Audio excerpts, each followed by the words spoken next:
The drama surrounding the Indiana Fever's 2025 training camp is not just about basketball. It is about perception, power, and the kind of behind-the-scenes tension that makes professional sports so endlessly compelling.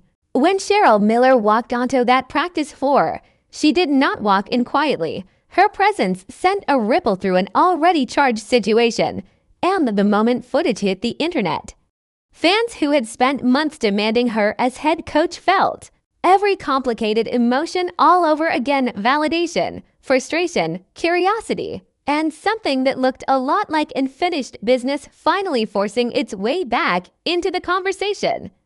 The backstory matters enormously here.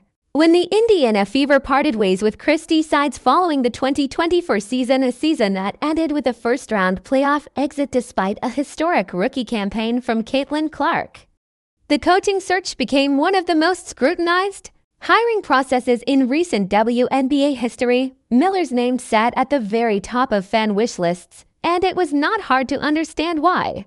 A three-time Naismith College Player of the Year, a Hall of Famer, an Olympic gold medalist, and a coach with decades of experience at various levels of the game, she represented everything the Fever faithful believed the franchise needed in that moment: credibility, toughness, and the kind of gravitational force that commands respect without having to ask for it.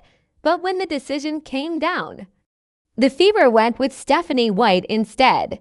White had her own strong credentials: a 37-31 record in her previous stint as Fever head coach, a Coach of the Year award in 2016, deep ties to Indiana basketball through her playing days at Purdue, and a WNBA championship ring with the Fever from 2012.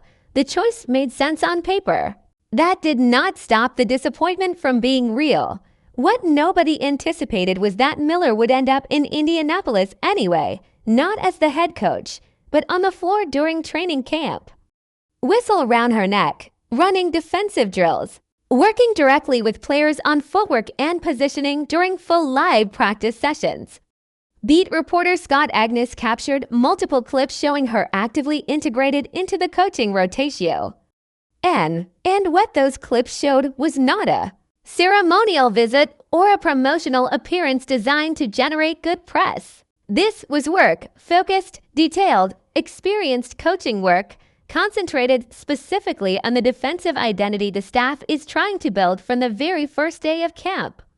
The specific focus of Miller's involvement tells you something important about what the organization believes it needs most heading into 2025. The Fever ranked 8th in defensive rating last season, surrendering 84.6 points per 100 possessions, a number that does not belong to a team with championship ambitions. They had the offensive firepower. They had the star power. What they lacked was consistent defensive discipline, the ability to apply pressure without fouling, and the structural toughness to hold leads in the fourth quarter when opponents turned up the physic. Miller, along with associate head coach Jenny Bushek, has been explicitly focused on instilling aggressive on-ball pressure from day one, with the stated philosophy of starting overly physical so that referees calibrate their tolerance levels accordingly early in the season rather than trying to add intensity months into the year when officiating patterns are already established. That is not accidental strategy. That is veteran coaching intelligence applied at exactly the right moment.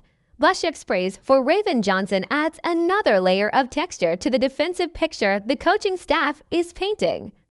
Johnson, the 5th overall pick in 2024 out of South Carolina, averaged just 5.8 points per game as a rookie, but her value was never measured in scoring. She is the kind of player who makes opposing guards genuinely miserable for the full length of the court: physical, relentless, and smart enough to stay out of foul trouble while still being disruptive. Bushek described her as someone who has picked up the new system day by day throughout training camp and adjusted quickly. And that kind of praise from a coaching staff this early in the process usually means they are already envisioning her as a cornerstone piece of what they want to build defensively. If Johnson takes the kind of second-year leap that coaches are quietly projecting, the Fever's defensive ceiling rises significantly. Then there is the Kelsey Mitchell situation, which hums quietly underneath all the energy and optimism of training camp without anyone addressing it directly. Mitchell has been Indiana's most reliable scorer for years, averaging over 17 points per game for 3 consecutive seasons through rebuilding years, roster overhauls, and the complete organizational transformation that came with Caitlin Clark's arrival. She is entering the final year of her contract, and the new CBA, which eliminates the salary cap for 2025 and dramatically increases maximum salaries starting in 2026, means her next deal could be substantially more lucrative than what she is currently earning. The question of whether that deal will be with Indiana is the kind of unresolved thread that can quietly destabilize team chemistry if it is not handled with care. And Bushek's carefully diplomatic praise of Mitchell as the ultimate professional and a consistent leader reads like someone who is very aware of that tension and choosing their words accordingly. The broader economic transformation happening around the league only amplifies the stakes of everything the Fever are trying to build. With 44 nationally televised games in 2025, more than any other team in the WNBA, Indiana is not just a basketball franchise anymore. It is a television property, a ratings engine, and a symbol of the league's growth ambitions. Last season's numbers were staggering, with games averaging over 1 million viewers and the playoff matchup against Connecticut drawing more than 2.5 million. The most-watched first-round WNBA game in history. The league is betting its entire next media rights negotiation on the Fever's continued ability to produce those kinds of numbers, which means failure is not just a basketball problem. It is a business problem with consequences that extend far beyond Indianapolis. Stephanie White understands every dimension of this pressure. She is coaching in perhaps the most scrutinized environment in women's basketball history, with a fan base that is deeply engaged, intensely vocal, and operating with a very specific idea of what success looks like. The smart move is to treat Cheryl Miller's presence not as a challenge to her authority, but as an asset that strengthens the entire operation. And the early signals from training camp suggest that is exactly the approach being taken. The two of them appear to be working together with purpose and clarity rather than competing for territory, and the players seem responsive to the unified vision being presented. Whether that cohesion holds when the losses come, and losses will come, is the question that will define this season. Making the playoffs again will not be enough. Winning a series, proving this group can execute under real pressure against elite competition, showing that 2024 was a foundation rather than a ceiling. That is what success actually looks like for the 2025 Indiana Fever. And everything happening at training camp right now is the first chapter of finding out whether they can get there. What do you think? Is Cheryl Miller's presence on that practice floor a sign of smart collaboration, or the start of something more complicated than the Fever are letting on?